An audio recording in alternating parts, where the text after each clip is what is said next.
यात्रा online limited अगला IPO ये इस कंपनी का होने वाला है। इस वीडियो में हम डिस्कस करेंगे इस कंपनी के बारे में, इसके आने वाले आईपीओ के बारे में, इस कंपनी के फाइनेंशियल्स देखेंगे, इस कंपनी का एक कंपटीशन एनालिसिस भी करेंगे दैट ये कंपनी अपने कंपटीशन में कहाँ स्टैंड करती है। एंड लास्ट में जानेंगे कुछ ऐसे फैक्टर्स जो आपको जरूर कंसीडर करने चाहिए before subscribing to this IPO, because ये आईपीओ थोड़ा सा कंसर्निंग पिक्चर प्रेजेंट करता है। फर्स्ट ग्लांस में तो ऐसा लगता है दैट इस कंपनी का आगे कोई फ्यूचर नहीं है। क्यों, जानते हैं इस वीडियो में। कहीं मत जाइए, चैनल को सब्सक्राइब कर लीजिए। यात्रा ऑनलाइन लिमिटेड ये कंपनी 2005 से इस बिजनेस में है। दैट मींस 1-1.5 साल के बाद इस कंपनी को इस बिजनेस में 20 साल का टाइम होने वाला है। अब ये कंपनी क्या काम करती है इसे जानने का एक बड़ा ही सिंपल तरीका है। आप इस कंपनी की वेबसाइट ओपन करो या फिर आप इस कंपनी का मोबाइल एप्लीकेशन ओपन करो एंड वहां पर देखो दैट इस कंपनी की वेबसाइट में, मोबाइल एप्लीकेशन में आप क्या क्या कर सकते हो। बेसिकली आप domestic international air tickets book कर सकते हो, होटल्स बुक कर सकते हो, टूर पैकेजेस बुक कर सकते हो, बसेस बुक कर सकते हो, ट्रेन टिकट बुक कर सकते हो, कैब्स बुक कर सकते हो, वीजा से रिलेटेड सर्विसेज बुक कर सकते हो। तो ये कंपनी इसी तरह की काफी सारी सर्विसेज प्रोवाइड करती है। अब इस कंपनी का नेटवर्क कितना बड़ा है ये आपको पता चलेगा दैट इंडिया की अप्रोक्सीमेटली 1500 सिटीज में आप इस कंपनी की वेबसाइट या फिर मोबाइल एप्लीकेशन का यूज करके 1 लाख से ज्यादा होटल्स या फिर होम स्टेज बुक कर सकते हो। एंड अक्रॉस द ग्लोब, दुनिया भर में आप अप्रोक्सीमेटली 20 लाख होटल्स ऐसे हैं जिसका आप इस कंपनी की वेबसाइट या फिर मोबाइल एप्लीकेशन का यूज करके बुकिंग कर सकते हो। अब अगर आप यात्रा.com का यूज करके एयर टिकट्स बुक करोगे तो जो एयरलाइन है वो दूसरी कंपनी है। अगर आप होटल रूम्स बुक करोगे तो जो होटल है वो दूसरी कंपनी है। अगर आप टूर पैकेजेस बुक करते हो तो जो टूर ऑपरेटर है वो कोई दूसरी कंपनी है। तो बेसिकली ये कंपनी, जो कंपनियां होती हैं एंड यूजर होते हैं, उनके बीच में एक मेडिएटर का काम करती है एंड इसको हम बोलते हैं online travel aggregator. I mean जो एयरलाइन है, होटल है, टूर ऑपरेटर है या फिर कैब सर्विस प्रोवाइडर है, बस बुकिंग वाली कंपनी है, वो कंपनियां इस कंपनी के प्लेटफॉर्म पर अपने आप को एनरोल करती है एंड उसके बाद जो इस कंपनी के यूजर्स हैं वो उन कंपनीज की सर्विसेज को अवेल कर सकते हैं। एंड साथ ही साथ जो भी पेमेंट आप यात्रा.com को करते हो वो सीधा इस कंपनी के बैंक अकाउंट में जाती है एंड उसके बाद ये कंपनी अपना कमीशन काटकर रिस्पेक्टिव दूसरी कंपनी को फॉरवर्ड कर देती है। अगर वो एयरलाइन टिकट से रिलेटेड है तो एयरलाइन कंपनी के पास पैसे चले जाएंगे, अगर वो होटल बुकिंग से रिलेटेड है तो होटल्स के पास वो पैसे चले जाएंगे। इसी तरह से और भी अगर आपने कोई सर्विसेज ली है तो रिस्पेक्टेड कंपनी के पास ये कंपनी अपना कमीशन काटने के बाद पेमेंट कर देती है। तो यहाँ पर बैड डेट होने के चांसेस वो खत्म हो जाते हैं। तो बेसिकली ये कंपनी आपके मेरे जैसे यूजर्स की नीड्स को कैटर करती है एंड साथ ही साथ hotels, airlines, tour operator and इसी तरह की और कंपनीज की भी नीड को कैटर करती है। तो बेसिकली ये कंपनी B2B एंड B2C दोनों मॉडल पर काम करती है एंड यही रीजन है दैट इस कंपनी के क्लाइंट्स आपके मेरे जैसे लोग भी होते हैं एंड साथ ही साथ कंपनियां भी होती हैं।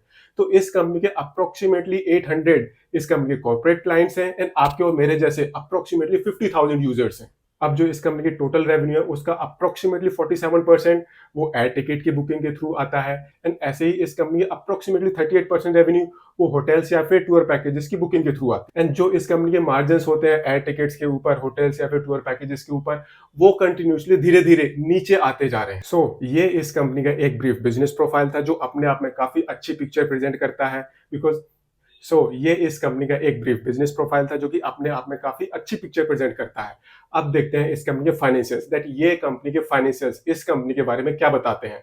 अगर हम इस कंपनी के टोटल एसेट्स देखें तो मार्च 2021 में इस कंपनी के टोटल एसेट्स थे 563 करोड़ रुपीस के, जो कि घटकर मार्च 2022 में 548 करोड़ रुपीस पर आ गए हैं।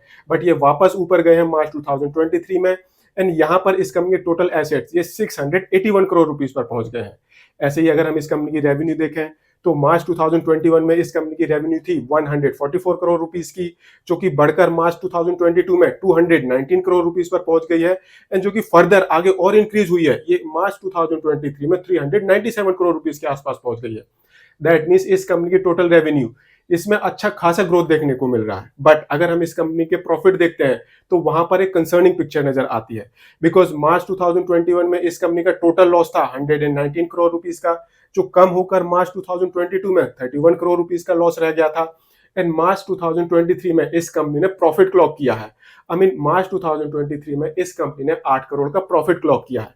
तो बेसिकली ये कंपनी एक लॉस मेकिंग कंपनी से प्रॉफिट मेकिंग कंपनी में कन्वर्ट हुई है। बट अगर हम इस कंपनी का ऑपरेटिंग कैश फ्लो देखें तो यहाँ पर हमें कंप्लीटली डिफरेंट पिक्चर नजर आती है। आई मीन मार्च 2021 में ये कंपनी अपने ऑपरेशन से पॉजिटिव कैश जनरेट कर रही थी, बट ये मार्च 2022 में नेगेटिव हो गया है एंड मार्च 2023 में तो इस कंपनी का ऑपरेटिंग कैश फ्लो ये 153 करोड़ नेगेटिव में चला गया है, जो कि अपने आप में काफी बड़ा अमाउंट है as compare to its profit and as compare to its revenue. ऐसे ही अगर हम इस कंपनी के एबिटा मार्जिन देखें तो वो कंटिन्यूसली इंप्रूव होते जा रहे हैं।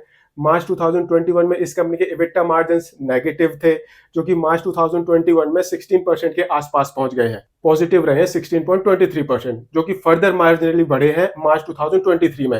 एंड यहां पर इस कंपनी के एबिटा मार्जिन ये 17.62% के हो गए। ऐसे ही इस कंपनी के पैट मार्जिन्स वो धीरे धीरे बढ़ते ही जा रहे हैं। पहले ये कंपनी लॉस मेकिंग कंपनी थी, अब ये कंपनी प्रॉफिट में आई है। तो मार्च 2023 में इस कंपनी का पैट मार्जिन ये 2% के आसपास का है। ऐसे ही अगर हम इस कंपनी की बोरोइंग देखते हैं तो इस कंपनी की टोटल बोरोइंग ये मार्च 2021 में 13 करोड़ रुपीस की थी, जो कि बढ़कर मार्च 2022 में 36 करोड़ रुपीस की हो गई है, एंड जो कि फर्दर आगे और इंक्रीज हुई है, एंड ये मार्च 2023 में 153 करोड़ रुपीस की हो गई है। एंड माइंडेड इस कंपनी की प्रॉफिटेबिलिटी एंड इस कंपनी की बोरोइंग ये अपने आप में काफी कंसर्निंग पिक्चर दिखा रहे हैं, बिकॉज इस कंपनी की borrowing as compare to its profit वो बहुत ज्यादा है। आप इस कंपनी के प्रॉफिट एंड इस कंपनी के टोटल बोरोइंग को कंपेयर करके देख लो, आपको खुद लगेगा नहीं यार, इस कंपनी के हिसाब से इसकी बोरोइंग तो बहुत ज्यादा है। एंड स्पेशली जब आप इस कंपनी के फाइनेंशियल्स को और डिटेल में देखते हो, बिकॉज जो इस कंपनी के टिकट बुकिंग से रेवेन्यू है, जो इस कंपनी के होटल बुकिंग से रेवेन्यू है, या फिर टूर ऑपरेटर्स की बुकिंग से रेवेन्यू है, वहां पर जो इस कंपनी के मार्जिन है वो कंटिन्यूसली धीरे धीरे कम होते जा रहे हैं। तो इस कंपनी के जो फाइनेंशियल्स है वो अपने आप में थोड़ी सी कंसर्निंग पिक्चर दिखा रहे हैं। When it comes to its borrowing and its profitability वो थोड़ा सा कंसर्निंग है। अब फर्दर ग्रोथ के लिए इस कंपनी को पैसे चाहिए, एंड जिसके लिए ये कंपनी अपना आईपीओ लेकर आ रही है। इस कंपनी का टोटल आईपीओ साइज है 775 करोड़ रुपीस के आसपास का। इसमें जो फ्रेश इशू कंपोनेंट है वो है 602 करोड़ रुपीस का, एंड 173 करोड़ रुपीस का ऑफर फॉर सेल है। 15 सितंबर को इस कंपनी का आईपीओ ओपन होगा, 20 सितंबर को इस कंपनी का आईपीओ क्लोज होगा, एंड 29 सितंबर को इस कंपनी की बोथ बीएसई एंड एनएससी में लिस्टिंग होगी। 135 रुपीज से 142 रुपीज का प्राइस बैंड है, एंड 105 शेयर का लॉट साइज है। इस हिसाब से जो आपकी मिनिमम इन्वेस्टमेंट होगी वो होगी 14,910 रुपीज। एंड इस आईपीओ के थ्रू जो पैसे इस कंपनी के पास आएंगे उन पैसों का ये कंपनी यूज करेगी अपनी ऑर्गेनिक इनऑर्गेनिक एक्विजिशंस के लिए, नए प्रोडक्ट डेवलपमेंट्स के लिए, टेक्नोलॉजिकल इंप्रूवमेंट्स के लिए, एंड कुछ पैसे कंपनी यूज करेगी अपने जनरल कॉर्पोरेट पर्पसेस के लिए। अभी तक हमने इस कंपनी के बारे में जाना, इस कंपनी के फाइनेंसेस देखे, इस कंपनी का आईपीओ स्ट्रक्चर देखा। अब देखते हैं दैट ये कंपनी अपने कंपटीशन में किस तरह से परफॉर्म कर रही है। अगर हम इस कंपनी के कॉम्पिटिटर की बात करें तो इजी ट्रिप प्लानर एक ऐसी इकलौती कंपनी है जो मार्केट में लिस्टेड है। इसके अलावा इस कंपनी ने अपने रेड हेरिंग प्रोस्पेक्टस में मेक माई ट्रिप को भी अपना कॉम्पिटिटर रिकॉग्नाइज किया है।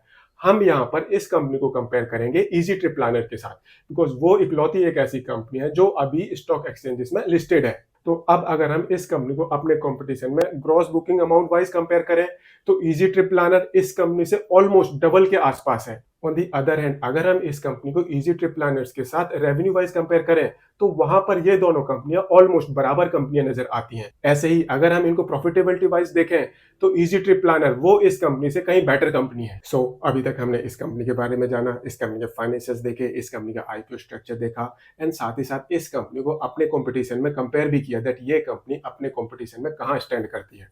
अब जानते हैं कुछ ऐसे फैक्टर जो आपको जरूर कंसीडर करने चाहिए अगर आप इस आईपीओ में सब्सक्राइब करने की सोच रहे हैं तो। एंड यहाँ पर सबसे पहला फैक्टर है इस कंपनी के फाइनेंशियल्स। अगर हम इस कंपनी की रेवेन्यू देखते हैं तो यहाँ पर हमें जबरदस्त ग्रोथ देखने को मिल रही है। ऐसे ही अगर हम इस कंपनी की प्रॉफिटेबिलिटी देखें तो ये कंपनी लॉस मेकिंग कंपनी से प्रॉफिट मेकिंग कंपनी में कन्वर्ट हुई है, बट जो इस कंपनी का ऑपरेटिंग कैश जनरेशन है वो थोड़ी सी डिफरेंट पिक्चर दिखा रहा है, बिकॉज इस कंपनी का ऑपरेटिंग कैश फ्लो वो नेगेटिव चला गया है। इस कंपनी का जो ऑपरेटिंग कैश फ्लो है वो प्रॉफिटेबिलिटी के कंपैरिजन में, इस कंपनी की रेवेन्यू के कंपैरिजन में काफी ज्यादा नेगेटिव है। ऐसे ही इस कंपनी के ऊपर डेट भी अब बहुत ज्यादा हो गया है अगर हम उसको इस कंपनी की प्रॉफिटेबिलिटी के साथ कंपेयर करें तो। दूसरा फैक्टर है इजी ट्रिप प्लानर की लिस्टिंग एंड उसके बाद की जर्नी। जब इजी ट्रिप प्लानर का आईपीओ आया था उसको बम्पर सब्सक्रिप्शन मिला था। ये एक ऐसा आईपीओ था जिसको 200 टाइम से भी ज्यादा सब्सक्रिप्शन मिला था।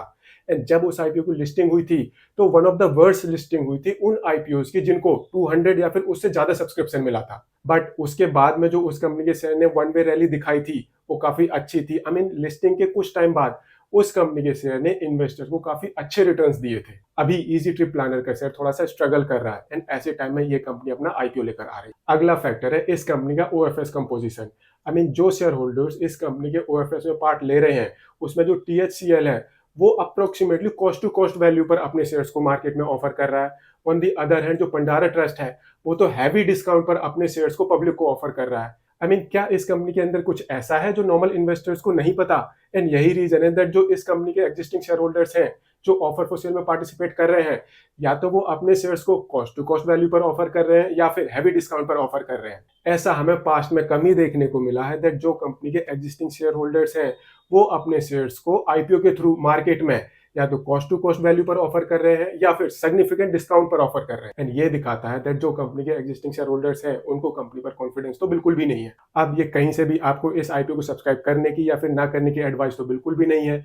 अगर आपने इस वीडियो के बेसिस पर कोई डिसीजन लिया तो हो सकता है आपका भारी लॉस हो जाए। इसलिए अब आपको इस आईपीओ को सब्सक्राइब करना है, नहीं करना, उसके लिए आप अपना डिसीजन खुद लें या फिर इन्वेस्टमेंट एडवाइजर से जरूर कंसल्ट करें। हाँ, जो भी हमने फैक्टर्स इस वीडियो में डिस्कस किए हैं, उनको आप जरूर कंसीडर कर सकते हो अपना डिसीजन लेने में। अगर वीडियो पसंद आया हो, इसे लाइक शेयर जरूर करें एंड चैनल को सब्सक्राइब करें।